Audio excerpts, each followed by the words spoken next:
welcome to Leaders of Tomorrow, India's only daily television platform for small businesses. We bring you the right information to empower you, the entrepreneur. Tonight on the show, I'm bringing you highlights of a panel discussion that I did on the theme of menstrual hygiene. We caught up with experts in this space to understand the business opportunities for small businesses.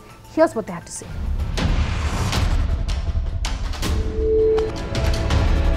Nisha, Kartik, thank you very much for being with us here on the Leaders of Tomorrow, talking to our entrepreneurs about something that's unfortunately not spoken about enough in the Indian market.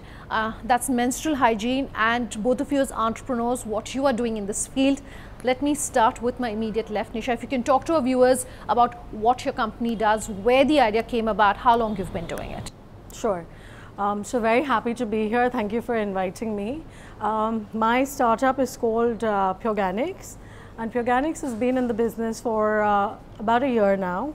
Where the idea germinated was, so I've spent a fair amount of time in the US, and when I was there, I lived there, studied there, used the regular conventional feminine hygiene products, and then one fine day I had a bacterial infection, and then I started looking at, oh my God, from a personal hygiene perspective, I was doing everything that I thought was okay. There was no room to better that. So I started looking at my product choices. What is it that I'm doing wrong? And then when I started looking at my feminine hygiene products and started looking at what goes in it, like potential carcinogens, chemicals, plastics, 90% plastics, I was appalled. And I thought I was very well read, aware, but I was shocked because, I was lulled into this assumption that, if it's come from these big MNCs, FDA approved, all of that must be good. So you said there was a definite opportunity in India. That's where the idea came about. Correct. Okay. So when I moved to India, I didn't find anything like that here. And that's where I thought about getting a product like that to India. And so therefore, Purganics was born. Purganics. How about you, Kartik? So the company that me and my partner started is called Saral Designs. We started in 2015, and the idea is that we had seen, like my partner Suhani, she had gone to a lot of rural places and seen that the number of women using the pads is very low. Looking at this problem, we had done a lot of research and found that there are very few manufacturers of equipments that make sanitary napkins. In fact, there's no one even till now. So looking at this, we have created India's first and in fact world's first automated sanitary napkin making machine, which is a very compact machine, and the generally to start up a manufacturing plant of sanitary napkins, it's a multi-crore investment.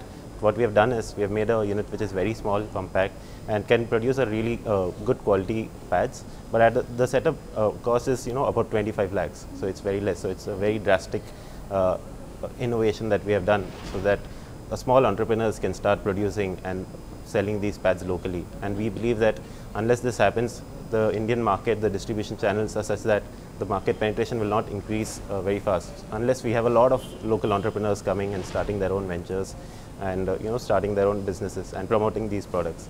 So we are just trying to support all of these entrepreneurs by providing them with the technical ability to produce these sanitary pads. Okay, you are talking about innovation, you spoke about information and knowledge. I want to touch upon each of these, but first I want to talk about why we perhaps are only seeing big branded MNC companies in this space in India.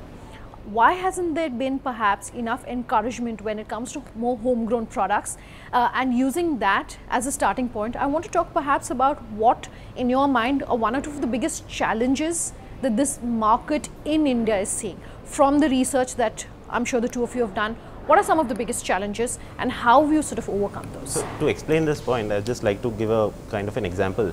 So what happened in China in the in 1980s is that the product penetration was only 2%, and it was dominated by the P&Gs and the J&J, or the MNCs that are there in the market.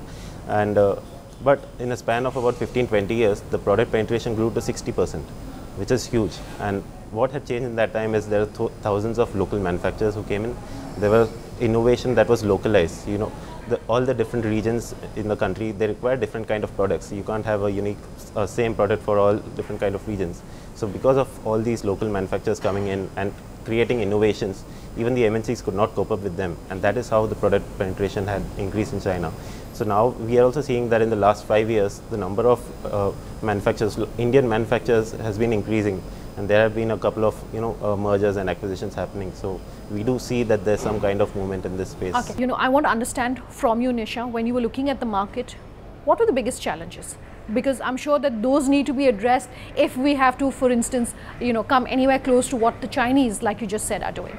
Right, so for us, the niche that we have picked is, we saw a need for natural alternatives where none existed in the Indian marketplace. So in terms of innovation, we didn't see anything which was, organic, 100% natural, good for your health. Why is that, is what I'm trying to understand. So why is that? Because firstly, the barriers to entry, I think, are fairly large in terms of the machinery, which you just spoke about.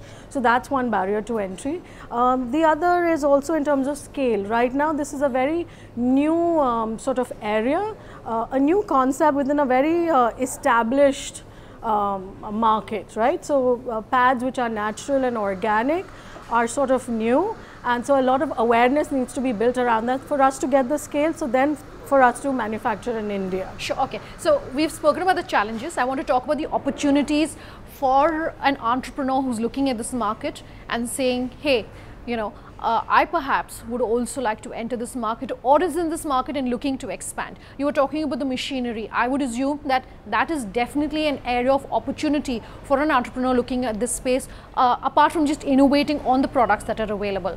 What are the opportunities? How do you think entrepreneurs should be tapping this market if they want to make a mark? So, so the biggest market actually lies in the tier 2, tier 3, tier 4 areas, while the MNCs are still focusing on tier 1, tier 2, because the market is huge even in these areas. Now, for the local entrepreneurs, what we feel is the other tier 2, tier 3 and tier 4 areas is where there is a huge opportunity. There are, of course, the distribution of the pads is going to be key, and if these local entrepreneurs with their local networks, if they can, capitalize on that and start distributing these products, I think they have a good opportunity here. Okay. I think we also know that India is a very underpenetrated market. There is a lot of headroom for growth. Like he rightfully said, in the tier 2, tier 3 cities, of course, there is an opportunity for the entry level pads. So where women are today using maybe ash or sand or paper, there is a lot of opportunity for them to sort of migrate to this, the entry level versions. Whereas for the tier 1, tier 2 women who have already been used to using pads but are looking for an alternative, are looking for a healthier alternative, there is a market for that as well, because they're looking to migrate into something which is healthier for them, except there haven't been many options which have been sort of from an efficacy perspective also work as hard, maybe disposable. So whatever they're looking for, at least we didn't find that. We found that that niche in the market, and that's the niche that we're serving. You've raised an interesting point. For any product to really be successful in India, you have to look beyond the metros. For tier 2 and tier 3, yes, you have to have entry level products, but I would assume it's also pricing is going to play a very crucial role, and it's also going to be information. So let's talk about information. Do you think there's enough by way of awareness now being created? We have seen movies coming out, we have seen TED Talks happening, but that's been happening in the last few years. Right. If you're to effectively penetrate tier 2 and tier 3 by way of information, what would you think needs to be done? I think in terms of awareness, there is a lot more that we can do. In terms of government, PPPs, like public-private partnerships, I think there's a lot that can be done there to drive awareness. In terms of, school outreach programs, get the girls when they're, really young, even influencers, right? Like your parents, your teachers, your village panchayats, all of those need to be taught about the importance about menstruation and how to deal with it, right? The hygiene factors as well, and then they can make their own choices. So necessarily, I don't think using cloth is necessarily a bad thing, but the hygiene around it, that I think needs to be taught to them, the awareness. And I think what is very important is also to teach our men, our boys, what is menstruation, sensitize them to it as well. So in my opinion, I think that's what's... So while there is no challenge, of course, that information has to increase, who is going to be doing that information? You spoke about PPP, but do entrepreneurs like yourself also have a role to play when it comes to perhaps disseminating this information? Absolutely. I'll let him speak, but absolutely. Okay, sure. So, yeah, of course, I think a lot of NGOs who are there in education, they play a very important role, and we have partnered with a lot of them, because it's not just about giving the products there firstly there has to be awareness drives that has to happen in the area. Unless that unless that happens, the product penetration will not happen. And so that is one important thing. There are just 2 points that I would like to add. Firstly is that I feel that the school teachers also have to be educated a bit more on how to address this issue of talking about menstrual hygiene, because in a lot of sessions that we have conducted, we have seen that the attitude from there is also a possibility of having a better attitude in terms of teaching how the students how to do that. And the second point is that not only in terms in the education curriculum, not only the biological aspects, but also the how to maintain proper menstrual hygiene is important, and these topics can also be covered during education. Time for a break, but we'll continue talking about the opportunities around the menstrual hygiene industry here in India. Do stay tuned.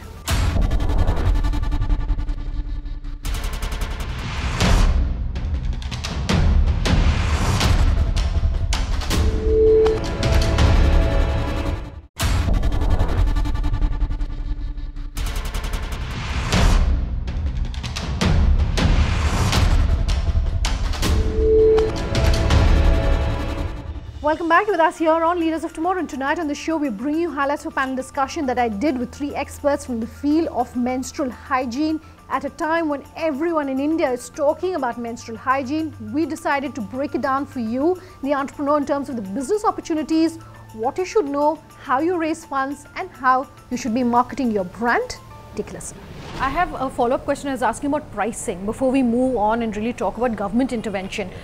Do price points have to be very different from what you are selling in a metro if you are to be successful in tier 2, tier 3? Yeah, I feel that of course pricing is still a big concern in most parts of India, where people have, they are working on daily wages. They earn like 200 rupees a month, and when the premium products, they cost about 100 rupees a packet. People, and the cloth is free, of course, for them. So, the cost. Which brings me to my next question, which is, you were talking about not having sufficient machinery, for instance, to be able to make these pads here in India at a viable cost. So, on one hand, you have the ecosystem, which perhaps is not encouraging innovation, and on the other hand, this is a very price-sensitive market. So, how do you sort of straddle the two? I think I'd like to interject here. India is a price-sensitive market. Yeah. However, when we have gone out and spoken, so we're on the higher end of the spectrum, right? We are organic, certified organic, so on and so forth. When we go and talk to our consumers, of course, price is a question that, we are more expensive. Why are we more expensive? But when we actually start talking to our consumers and build the awareness around why is it that we are more expensive, forget the fact, but why should you make the switch, right? I think then there is the readiness to make that switch is there. Because when you look at the long tail, I mean, it's not just the product, the price of the product itself. You look at the downstream impacts, the health impacts that come along the way of using a poor quality product, and what that could do to you, what that could expose to you in terms of health hazards. When they get it, then it's sort of like a light bulb going off, and then, they're not as price inelastic. So that's what we have found. I would presume that the two of you retail online. So I just want to understand the role that e-commerce has basically had when it comes to ensuring that a product like yours can reach the furthest corners. I think it has leveled the playing field to a certain extent, because we get orders from the interior parts of India, from Mizoram, like from all over, which, ordinarily we would not be able to reach. So I think the internet is a wonderful thing. The fact that people are able to order these products, they're able to know about it and order it, I think is wonderful. So for us, it's great. It's a boon. I would just completely agree with her, because it's a very unique platform, and for startups like us, which have cash strapped, it makes a lot of sense to be able to launch our brand on these platforms and let people know about the products that we are trying to come up with. It helps us rationalize our distribution costs, the effort that we put into distribution. I think brick and mortar certainly has a great role to play.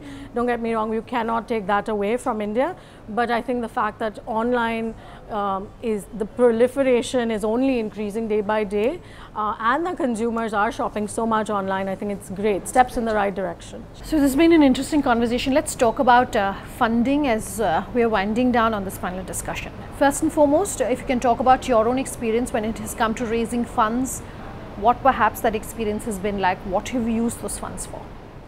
So we have been self-funded so far, friends and family, self-funded. Easier to be bootstrapped in this industry? Nothing is easy, but we've chosen to go that route to build our brand, to build our business, and then we will go out. So, but we're already getting inquiries from a lot of very good VC players. So there is a lot of interest in this market. This is certainly growing. So I think there's a lot of buzz around this space, and VCs are certainly interested.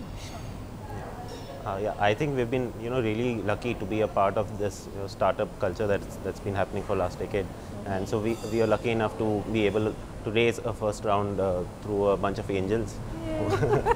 It has been some time for us though, and now we are, looking to take it at the next level and scale up our model. Okay. Yeah. So any perhaps concerns that investors in this industry have raised, any concerns that you've had perhaps when you were going through the fundraising process, so that you can sort of talk to our viewers, saying that, hey, if you're looking for funds, this is what you should keep in mind. So I think you need to look at the right kind of VC for your business. It's very important. So a lot of VCs, they are, suited for e-commerce type of startup, but we are more in the hardware space where it takes a lot of time for the you to be able to provide the returns to the investors. So it's very important that you speak to the right investors.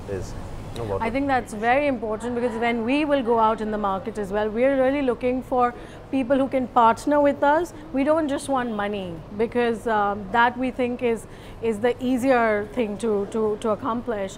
But we really want partners who come in and help us grow this, whether it's via distribution, bettering our distribution or bettering our marketing. When you're a small organization, you don't just need money, you need a lot of other things to be able to be successful and drive the growth and the returns. Okay, and a mentor, so to speak, who has a vision for this industry and this market. Absolutely, and the ones who go with the vision, right? With what the entrepreneur, what the company really wants to achieve. So we could have a certain vision that we want to achieve in 5 years. So it's very important to have that meeting of the minds. Otherwise, every day will become a challenge. Sure.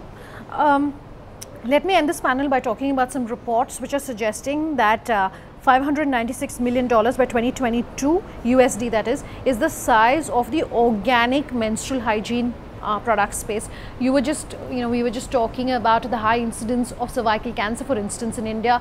Some portion of it, of course, driven by poor menstrual hygiene. So, what role do you think organic menstrual hygiene then perhaps can play if you were to achieve these figures that have been set, or according to the reports? What do you think needs to be done?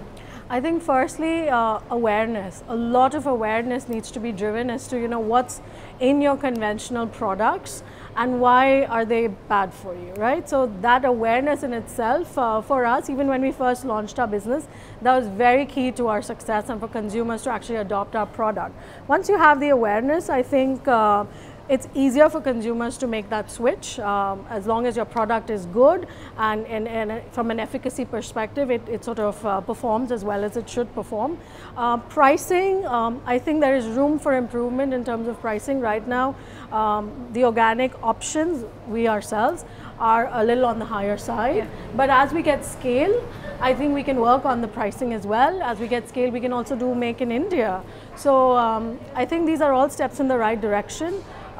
But I think awareness is really key, and then also for women to take a step back and not just look at the price of the pad in itself, but also to look at, holistically, what does that do to you? If God forbid downstream you have a health issue, so the quality of life that will degrade. Also the fact that you will be in the hospital, you'll suffer all of those good things. So you really need to look at it holistically. I tell my consumers, my customers that scrounge somewhere else. Maybe don't drink a cup of coffee, see one less movie, wherever you have to rationalize your expenses, rationalize in those nice to have areas. This is for your health, this is for you. So sure, please make the investment in yourself. All right. Yeah. So I think the most important point for this to happen is going to be the supply of the raw materials. At the scale that we are talking currently, the suppliers that supply the raw materials for these pads, they're just using the plastic or other kind of materials. But if we want to make organic pads to work at this scale, the capacity of those also have to increase a lot. And the fact that when you say organic, you really are truly organic. You can't just claim to be organic just because. But be not. Sure. All right. Thank you very much, Nisha, Kartik, for coming down and talking with us about really the size and the scale of the menstrual hygiene market in India. Thank you. Happy to be here. Thank you. Thanks. All right, we're completely out of time. If you have any feedback for us on this show, here's how you let us know. leadersoftomorrow@timesgroup.com is our email ID. On social media, tweet at me at Sunanda_J. You can reach us on our official Twitter handle, LOT_ET now, or our Facebook page, Leaders of Tomorrow on ET Now. Thanks for watching. Have a great night.